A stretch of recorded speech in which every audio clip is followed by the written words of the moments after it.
शरद पूर्णिमा के दिन ठाकुर जी को श्वेत वस्त्र पहनाने चाहिए, श्वेत ही माला पहनाओ, श्वेत ही मुकुट पहनाओ, श्वेत ही पाग पहनाओ, श्वेत श्वेत व्यंजन बनाओ, घर में खीर बनाओ। अब पकौड़ी आदि वो तो वैसी रहेंगी, पर जितना हो सके श्वेत व्यंजन बनाओ, श्वेत का ही भोग लगाओ। श्वेत माने समझ रहे हैं ना, सफेद। और उसके बाद ठाकुर जी की जो गादी है जिस पर ठाकुर जी विराजते हैं उस पर भी श्वेत वस्त्र, पीछे की पिछवाई भी श्वेत, ऊपर की झूमर आदि भी श्वेत, श्वेत पुष्पों से पूरे ठाकुर जी के मंदिर को सजाओ, ठाकुर जी के निवास कुंज को सजाओ। और छोटी छोटी छोटी सखियों के अगर स्वरूप मिल जाएं तो उनको आप ठाकुर जी के चारों ओर लगाओ। सामने सुंदर पात्र में जल भर दो, जल भर के उसमें कमल पुष्प आदि इन सबको पधरा दो। सबसे सुंदर तो ये जो हमने पहना हमारा प्रिय पुष्प है, ये मोंगरा, मोंगरा हो, ऐसे मोंगरा बिछा के बीच में कमल लगा दो। और मंदिर में जिस कक्ष में ठाकुर जी विराज उसकी लाइटें बहुत कम कर दो, बहुत थोड़ी थोड़ी लाइटें जलाओ, केवल श्याम सुंदर प्रत्यक्ष दिखें ऐसी हो। और फिर सन्मुख बैठ कर के गोपी गीत का पाठ करो। ठाकुर जी को आज गोपी गीत आएगा कथा में, हम 2-4 श्लोक गाएंगे। गोपी गीत का ठाकुर जी को पाठ सुनाओ और गोपी गीत पाठ करने के बाद में सुंदर आप भी सज धज के बैठो, पति पत्नी बच्चे सब बिल्कुल तैयार होकर के, और फिर उसके बाद में कोई कीर्तन भजन गा के सब लोग रास करो। ऐसा भाव करो कि ठाकुर जी हमारे संग नाच रहे हैं, ठाकुर जी के आगे नृत्य करो। नृत्य करके ठाकुर जी के सन्मुख रास पंचाध्याय तक, अगर भागवत जी घर में हैं तो रास पंचाध्यायी खोल के ठाकुर जी के आगे रख दो। उस दिन रात्रि में ठाकुर जी, वैसे तो देखो मंदिरों में तो शयन होता ही है, शयन तो करते ही हैं, पर भाव ऐसा रखो कि ठाकुर जी के उस दिन पूरे कक्ष को फिर एकांतिक ठाकुर जी का बना दो। उसमें ऐसी ऐसी व्यवस्थाएं कर दो, प्रसाद रखो, जल रखो, सुंदर सखियों को विराजमान कर दो। ठाकुर जी से निवेदन करो, लाल जी अब रास करो, हम सब जा रहे हैं। फिर अपना सब करके ठाकुर जी को शयन मत कराओ। वैसे कराना चाहो तो करा भी सकते हो, पर एक भाव है ठाकुर जी को शयन ना करा के अब ठाकुर जी को रास बिहार के लिए प्रस्थान करने दो। ठाकुर जी रात भर रास करेंगे, या फिर 1-2 घंटे के लिए आप सब ठाकुर जी को एकांत छोड़ दो, ठाकुर जी रास बिहार कर लें, उसके बाद उनको शयन करा दो। इस प्रकार शरद पूर्णिमा का उत्सव मनाना है। हमारी तो बड़ी जोर की होगी गिरिराज जी में या बार 14 से 17 अक्टूबर 4 दिन श्री पूर्णिमा दीदी जी हैं, बहुत सुंदर कीर्तन करती हैं ठाकुर जी का, वो करा रही हैं 4 दिन का रास पंचाध्यायी। उसमें गोपी प्रेम की ध्वजा, ब्रज में कैसी कैसी गोपी हैं, कैसा कैसा प्रेम है, क्या क्या उनके भाव हैं, उन सब पर चर्चा 4 दिन होगी।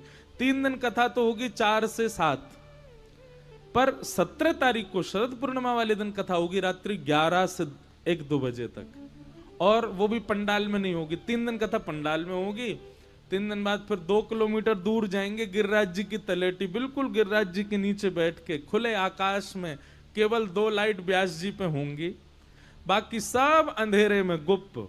जितने श्रोता आएंगे, बहुत श्रोता आएंगे, उसमें सब बिल्कुल अंधेरे में बैठेंगे, आकाश से शरद पूर्णिमा के चंद्रमा प्रकाशित करेंगे, उसी के प्रकाश में सब लोग बैठ करके गोपी गीत का पाठ करेंगे, रास पंचाध्यायी, रास बिहार होगा, नृत्य करेंगे, कोई किसी को देख नहीं पाएगा, सब बस नृत्य करेंगे। हमारी ऐसी भावनाएं, कोई या कोई दिखेगा ही ना तो है सके कि या बीच में श्याम सुंदर आ ही जाएंगे और रास बिहार करे ही जाएंगे, तो भावना वहां जाकर के प्रकट होगी कैसी हो। तो ऐसा शरद उत्सव होगा। अब हम भाव के प्रश्नों का उत्तर दे देते हैं ना, उसके तुरंत बाद फिर कोई खतरनाक प्रश्न आता है तो फिर हम कहते हैं अब इसका उत्तर कैसे दें, अब भाव में तो चले गए। आज भी देखो क्या हुआ कथा में, जैसे ही वर्षा हुई सब लोगों को लगी होगी ओहो वर्षा हो रही है, पानी भर जाएगा, जे होगा वो होगा। लेकिन देखो वैष्णव का स्वरूप कैसा होना चाहिए। जैसी वर्षा हुई, हम अपने कक्ष में तैयार हो रहे थे तो मन में भाव आया, मैंने कहा ओहो कल तो 56 भोग लगे थे ना, इंद्र को पता चल गई है कि ब्रजवासियों ने उसकी सेवा बंद कर दी है। इंद्र को पता लग गई है कि ब्रजवासी 56 भोग लगा रहे हैं गिरिराज जी को, सो इंद्र ने मूसलाधार बारिश करी। और महाराज देखो, हमको पता चला कि सबसे पहले आक्रमण कहां हुआ? मंच पे ही हुआ। लेकिन हमारे ठाकुर जी ने फिर से गिरिराज जी धारण कर लिए, फिर से व्यवस्थित हो गए।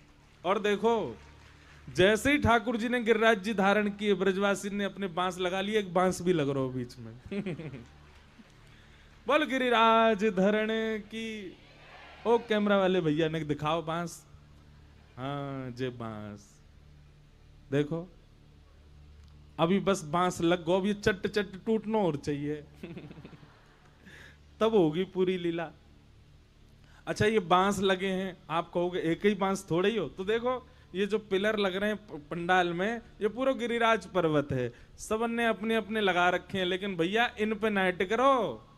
जे पंडाल तो हमारे गिरधर लाल जी नहीं अपनी भुजा पे धारण कर रखो है, इन नहीं धारण कियो है।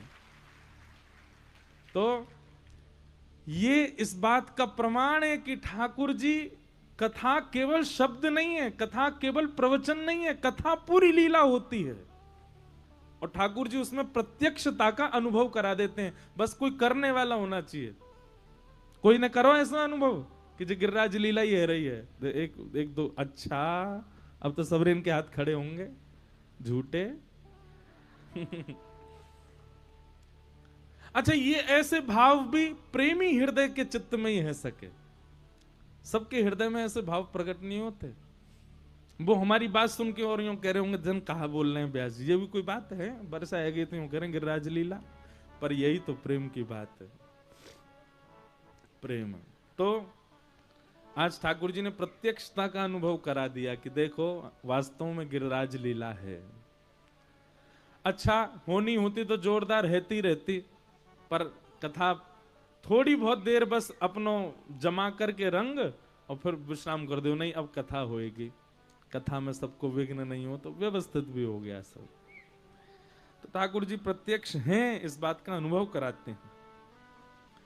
किन्हीं का ये प्रश्न है, अगर कोई दुर्घटना या कोई निश्चित कार्य होनी है तो फिर अनहोनी क्या है? भैया देखो,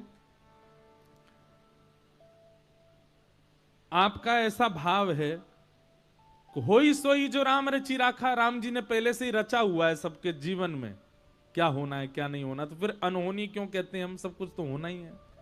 ये हम कहते हैं, हम आपस में सामाजिक वार्तालाप में कहते हैं ओहो ये तो अनहोनी है, पर वो अनहोनी नहीं है, वो होना ही था हमारे साथ में, वो होगा ही हमारे साथ में। ईश्वर द्वारा निर्धारित है होनी। अच्छा, एक बात और सुनिएगा। मैं एक बात कथा में कहा करता हूं कि ठाकुर जी हमारी एक एक क्षण की क्रिया पर ध्यान नहीं देते। एक हमने बात बोली, बहुत वायरल भी होती है वो, कि इतना बड़ा ब्रह्मांड है, ठाकुर जी हम पर ध्यान दे के थोड़ी बैठे होंगे। अब इसको मुझे गिराना है, अब इसको मुझे खड़ा करना है, अब इसको खांसी होनी चाहिए, अब इसकी पत्नी इससे रूठेगी, इसके बच्चे इसके विपरीत। अच्छा, भगवान पर और कोई काम नहीं है, पूरे दिन हम पे ही देखते रहेंगे? तो क्या करते हैं ठाकुर जी? ठाकुर जी व्यवस्था पूरी कर देते हैं।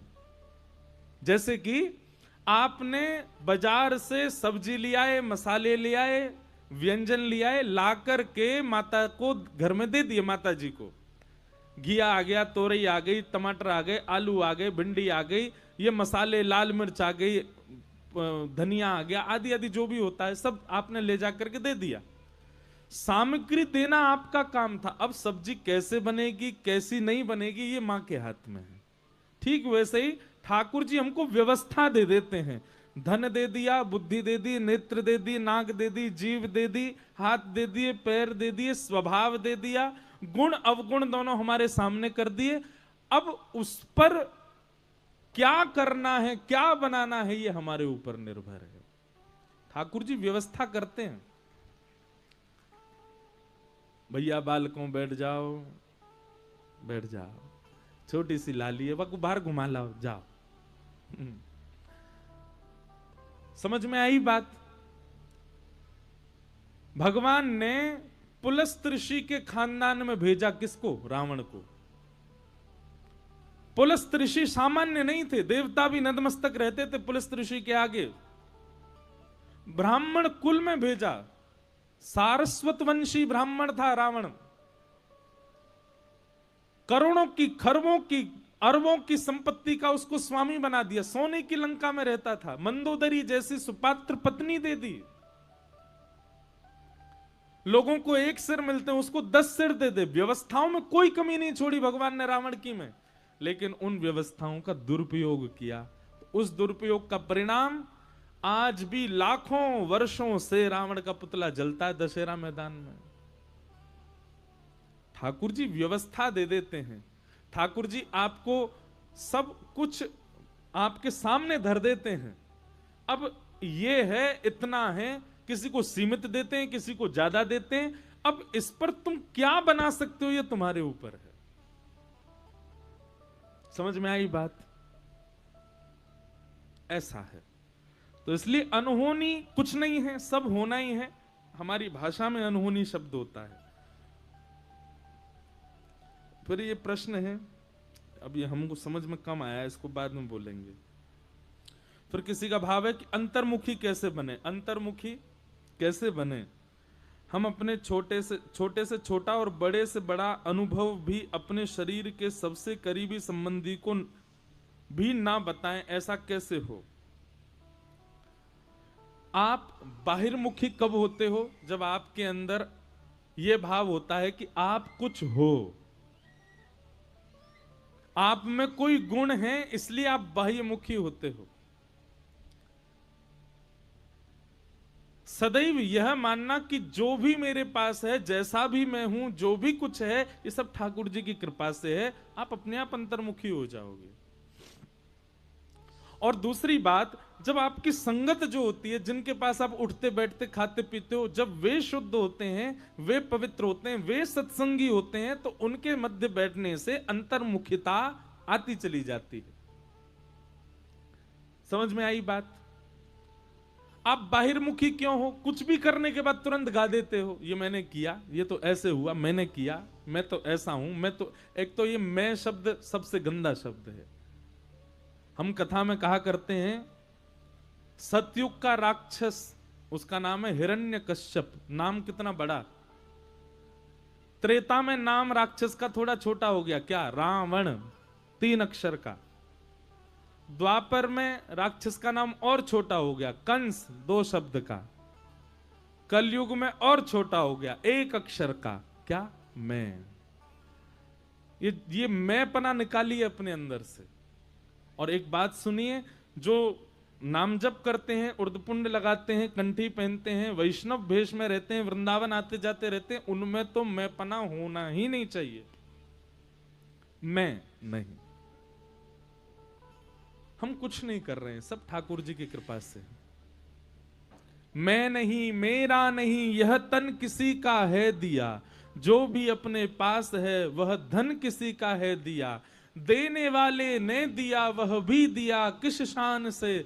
मेरा है यह लेने वाला कह उठा अभिमान से, पर मैं मेरा यह कहने वाला मन किसी का है दिया।